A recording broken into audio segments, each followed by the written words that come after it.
This is the Ielts listening test. You will hear a number of different recordings, and you will have to answer questions on what you hear. There will be time for you to read the instructions and questions, and you will have a chance to check your work. All the recordings will be played once only. The test is in 4 parts. At the end of the test, you will be given 10 minutes to transfer your answers to the answer sheet. Now turn to Part 1. You will listen to an interview with Mr. Sargent and a customer care officer of a vacuum cleaning company. First, you have some time to look at questions 1 to 5.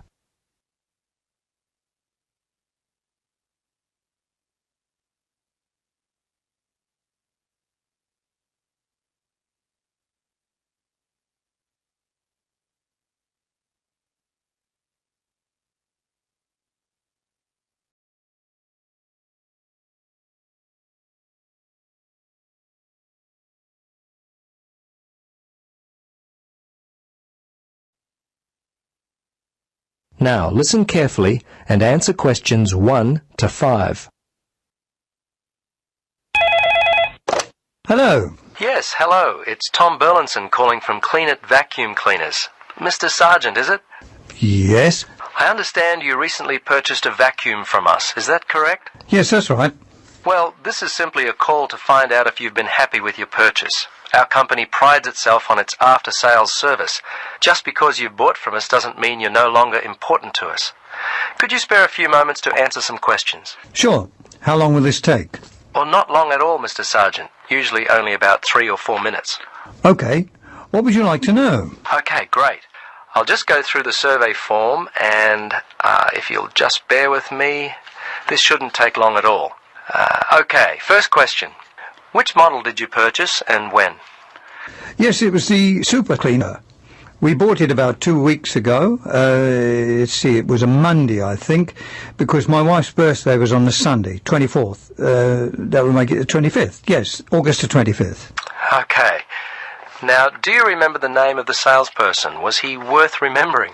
Yes, his name was Jim. My wife and I were very impressed with him. He was a great source of information, very helpful. Great. I'll make sure that your kind words about Jim are passed on to him. Okay, now let's see. Yes. Have you purchased any other products from us this year? Oh, let's see. Of course, we bought the super cleaner. I think that's all. Well, we bought some vacuum bags with it as well. I think Daisy bought some carpet cleaner from your store back in February. That's about all, I think. I have to ask my wife about that one. She's not here at the moment. No, that's okay. Your answer will do fine. We don't have to be too picky. Okay, so how much money would you say you've spent, all told, in the store? Just an approximate amount will do fine. Wow, that's a difficult question. I don't really know. The vacuum was £150. The other stuff, I'd say around £15, I suppose. The total was around £165. But I couldn't be totally sure. It may be a bit more than that. That's fine. Now, the next thing on my list is how would you rate the quality of the products you purchased? Good, actually. Very good. So far, we've not had any problems with the products from Clean It. Service and value have been very good. So I guess you have a loyal customer. Oh, wonderful. I'm really pleased that your experience with our company has been a positive one. Tell me, do you purchase any other items of cleaning equipment? If so, from whom? I'm very fussy about the interior of my car, you know. The seats and carpets, I found a product from Easy Clean which works well on the carpets and an air freshener from Mr. Tidy that really smells good. Apart from that, I couldn't say for sure. I think my wife buys floor cleaner from Johnson Brothers. Before you listen to the rest of the conversation, you have some time to look at questions 6 to 10.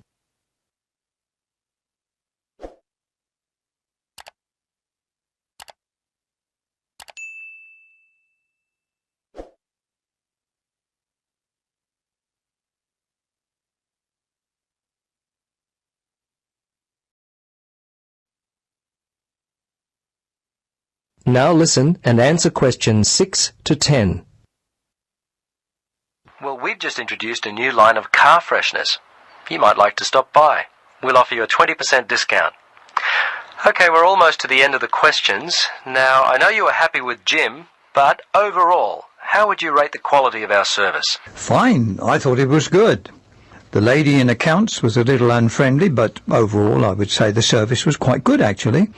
Jim made all the difference, and you certainly seem to be a very nice person. Oh, thanks, Mr. Sergeant. Please, Tom, call me Terry. Oh, okay, Terry. Very good. Second last question. We're thinking of expanding our trading hours. When are the best times, the most convenient for you to shop? Oh, I'm not a shopper. I mostly leave it all up to my wife. She works full-time. Let's see, for me, I guess I'd have to say Sundays between 1 and 3, and I'm not working on Thursdays now, so if I had to, I guess Thursdays between, say, 11 and 12 noon. Okay. Last question, Mr. Sergeant. Terry, do you have any other suggestions for us? Anything at all? Well, come to think of it now, there was one thing. Turn up the air conditioner. I seem to remember sweltering in there, and it was unpleasant and hot.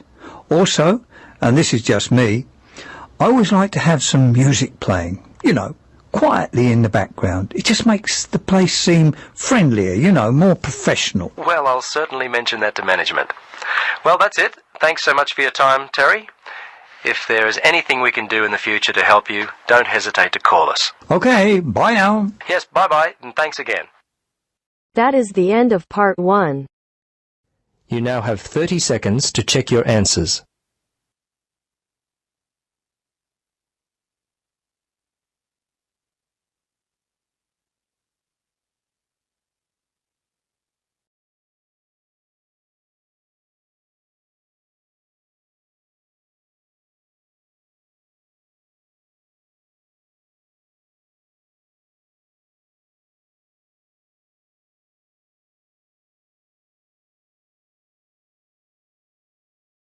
Now turns to part 2. You will hear a childcare worker telling some mothers about the advantages of her centre. First, you have some time to look at questions 11 to 16.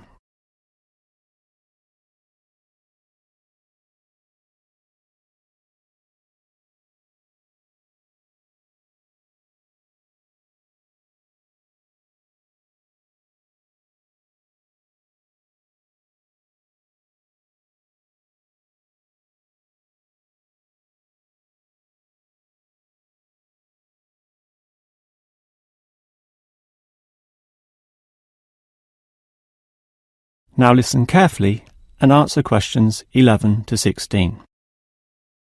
Hello everyone, and welcome to the Stanfield Childcare Centre. Now I know you're all new mothers and you like to cling to your children.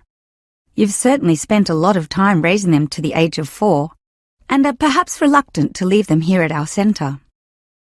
Well, one of the first things you should understand is that here it is safe. Very safe. Look around and you'll see that every room has padded walls. Other centres have standard painted walls, but here we have invested a lot to ensure your children will not hurt themselves when running around and possibly tripping over. This padding extends around all corners. That is, the areas most likely to bruise and cut your active little child. So, you can rest assured that any accidents of a physical nature are not likely to happen here. Now, you don't want to dump your child at this centre and let them waste their time. You want them to learn, and that's one of the greatest assets of our establishment. Our staff are not only trained childcare workers, but all of them have a special skill which they can impart to your child. Whether it be teaching the ABC, some basic mathematics, artistic skills, or physical education. We are particularly known for our preschool literacy program, and have a wealth of learning toys specially designed to develop your child's potential. Of course, one concern many mothers have is that, in environments such as these, colds and flus and other viral nasties can be easily spread around. It's a very legitimate concern, and one which we take seriously, and we pride ourselves on our precautions. For a start, Unlike most centres which clean with standard detergents, we disinfect every service at the end of every day, using a special disinfectant wash. Some places just wipe surfaces daily with a damp cloth, but not us, and that's just the start. We also physically check your children when they arrive every day. And if we feel your child is sick, we ask him or her to wear a face mask to ensure germs are not transmitted. If your child is noticeably sick, then we ask you to take them back home to recover. This might sound a little unkind, but we hope parents can understand that these measures are for the benefit of all. Before you hear the rest of the talk, you have some time to look at questions 17 to 20.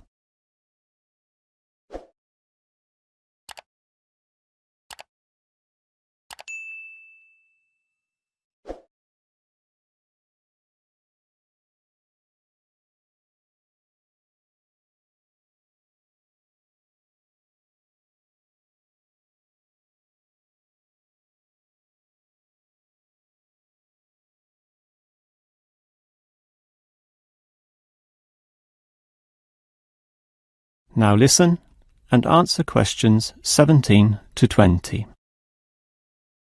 Now at Stanfield Childcare Centre, we have excellent childcare officers. And let me briefly introduce them. We have Susan, Andrea, Bella, Kathy, Lisa and Liz.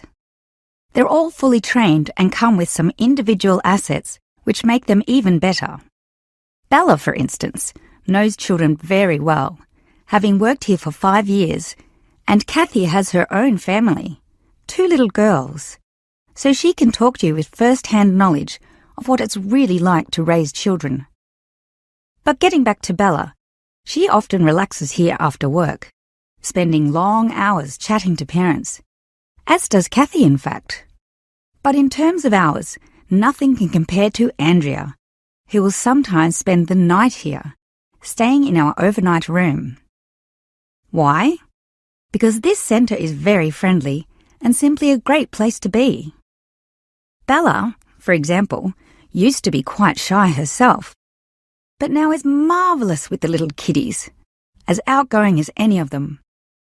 We let Kathy, though, deal with the particularly quiet and introverted children, since having her own family, she knows what can really bring them out. Of course, what better way to do this than with yummy homemade cakes? And Kathy often gets these from Bella, who can make some of the best in town.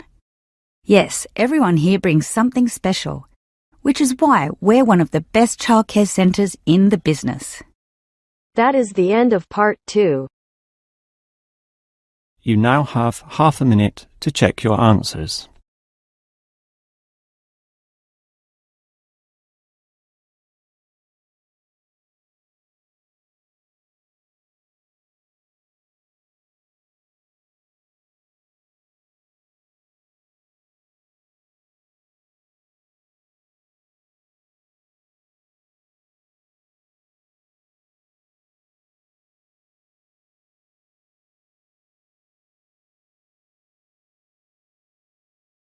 Now turns to part 3.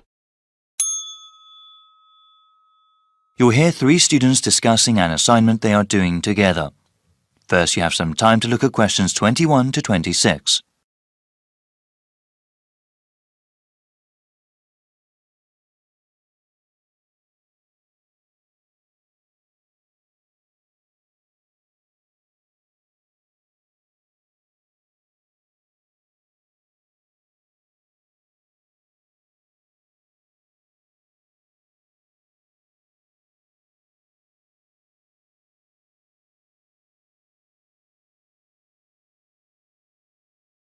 Now listen carefully and answer questions 21 to 26. Hi, Alice. Wow. I'm about 15 minutes late. Sorry about that. The bus got stuck in a lot of traffic. You want to go over the presentation we have to do now, or get something to eat? No problem. There's always traffic at this time. Juan and I were thinking we could eat afterwards, so we could relax and enjoy our meal. Sounds good. So let's go over what we have to do again. OK, well, since it's a long presentation, we'll work together on the different parts of it. What did we decide to call it again? I think it was Eastern European economies move towards democracy and capitalism. The professor said the presentation had to be how long? He said about 35 minutes. That is how long the three of us are supposed to present. Then there will be a 10-minute question and answer session. Any student or the professor may ask us a question regarding the topic. Our grade also depends on how well we do in that part. We also have to write a summary of our presentation, right? Yes, the summary of our presentation has to be submitted 1 week before our presentation date. It must be 500 words. How are we going to do the presentation?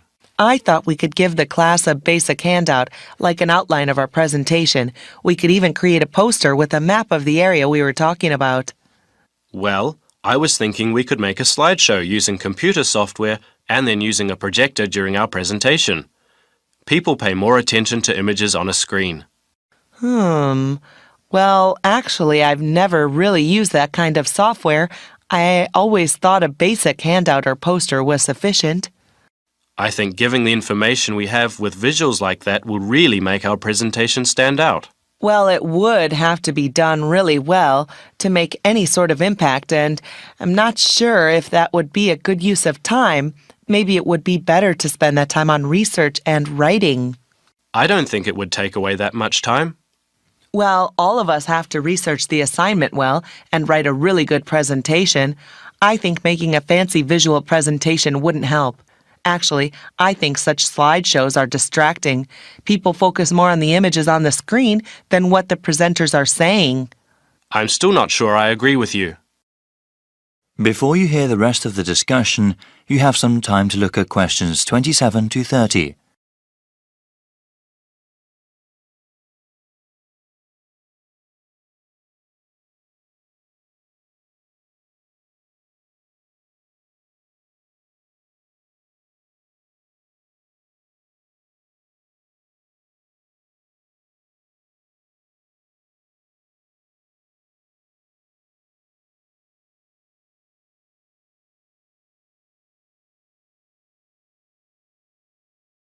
Now listen and answer questions 27 to 30.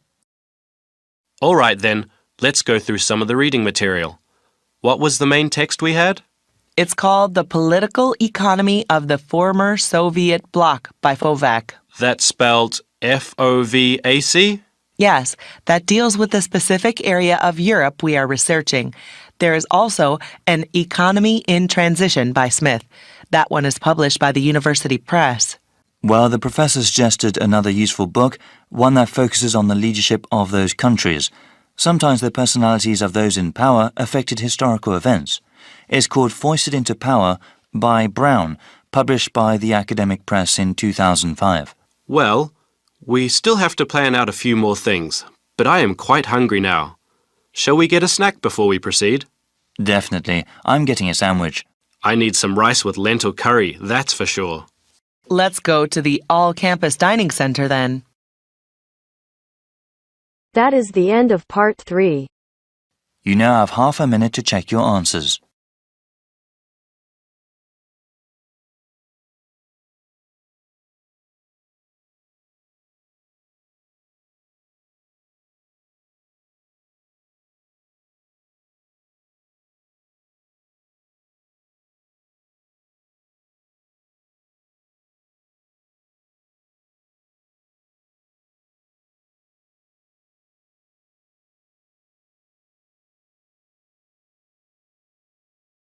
Now turns to part 4. You will hear a talk on the importance of soil in organic agriculture. First, you have some time to look at questions 31 to 40.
Listen carefully and answer questions 31 to 40.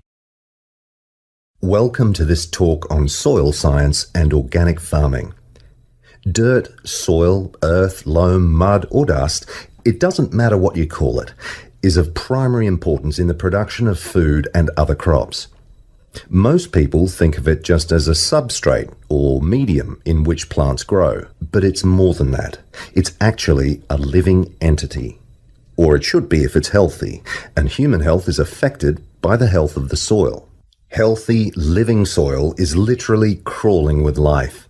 There are the obvious earthworms, which burrow in the soil and help to aerate and improve it, beetles and other hard-backed insects, and various invertebrates like centipedes. Then there are fungi and bacteria, also living forms. Healthy soil needs food, air, and water to help plants grow. And the more nutrients in plants, the more available for humans and livestock. It stands to reason, therefore, that plants grown in poor soil will have few nutrients to pass on to the consumer, whose well-being will be worse off over the long term. So, where do plants get their nourishment? Most of it comes from the soil. Some nutrients are made up of minerals from the earth, while others come from dead plant and animal matter, which is broken down over time by the living insects and other organisms in the soil. Plants depend on these little living creatures to convert minerals and other vital elements into a utilizable form that can be taken up by the plants. And it's a synergistic relationship. In turn, the plants assist those helpful organisms by releasing sugars and enzymes back into the soil. Before I go any further, let's take a look at the structure of soil. Now, if you look at the diagram, you will see that soil is made up of many different layers. Let's start at the bottom. This is the bedrock under all the other layers. The layer above that is called regolith. Here, the bedrock is slightly broken up, but plant roots don't penetrate this layer. Moving up the chart to the next layer, we come to the subsoil, which contains clay and mineral deposits. On top of that is the alluviation or leaching layer. This is quite light in color and is mostly just sand and silt. As we get near the surface, we find the topsoil. You will hear a lot of talk about topsoil amongst farmers and other agriculturalists. It's the most important layer of all because it's where seeds germinate and roots grow. Now, at the top of the chart, you will see a comparatively thin layer. This is organic matter that is still in the process of decomposition. It mostly consists of leaf litter and humus. Just think of the surface of the forest floor, partly decayed leaves and twigs, that sort of thing. As you can imagine, good soil forms very slowly over time, but it can be lost very rapidly through erosion. And, in addition, soil quality can be affected by pollution due to anything from industrial waste to the artificial fertilizers used by conventional farmers, which have been shown to suppress the diverse life forms in the soil. This is why organic agriculture is the way of the future. Let's take a quick look at the conventional system, which is often based on monoculture, the production of a single large crop. It relies on chemicals for fertilizer and pest control. It is also becoming an increasingly common practice to use genetically engineered seeds. And more chemicals are used to control insects and fungi, which attack crops in storage and during transportation. Also, did you know that there is no requirement for conventional growers to maintain records of their production practices? Organic growers, on the other hand, choose the most environmentally friendly options for dealing with pests and disease problems, working towards prevention in the first place. Some of the strategies they employ include alternating the crops grown in each field, as opposed to monocropping. Because different plants add different nutrients to the soil, by rotating crops, the soil is naturally replenished. This can do away with the need for pesticides, because the problem insects' life cycles are naturally interrupted. Surrounding crops with green waste can not only conserve moisture in the soil, but it can prevent weeds from springing up, and it also feeds the beneficial microorganisms. When it's ploughed under, it feeds the soil by building more organic matter. Organic farmers often release beneficial insects as predators, which precludes the need for artificial pesticides. Animal manure, combined with green waste materials, correctly composted to kill pathogens and weed seeds, fertilizes the soil in a way that encourages life rather than suppressing it. And, by the way, use of manure in organic farming is highly regulated. In fact, all agricultural inputs are evaluated for their long-term effects on the environment, regardless of whether they are synthetic or natural. To sum up, organic farming is the only sustainable way of feeding the people on this planet and keeping both the planet and the people in good health. That is the end of part 4. You now have half a minute to check your answers.